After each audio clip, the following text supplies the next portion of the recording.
In this video, I'll show you how to file your Doordash taxes using Turbotax, with a focus on handling 1099 forms. By the end, you'll know exactly how to report your income accurately. Start by visiting the official Turbotax website. Once there, look for the Sign In button at the top right. Log in if you already have an account, or create a new one by following the prompts. After logging in, you'll be on your Turbotax homepage, which is your central hub for managing taxes.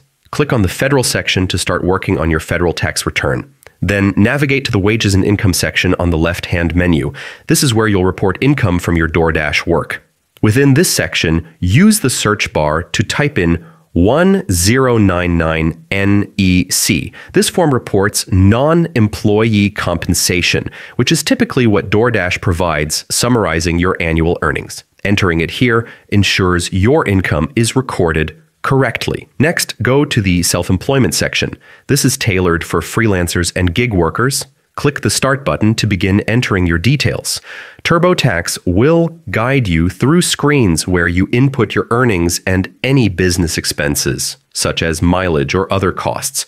Finally, you may be prompted to upgrade your Turbotax version for certain self-employment features. Once completed, review all your entries for accuracy. Following these steps ensures your Doordash taxes are filed correctly.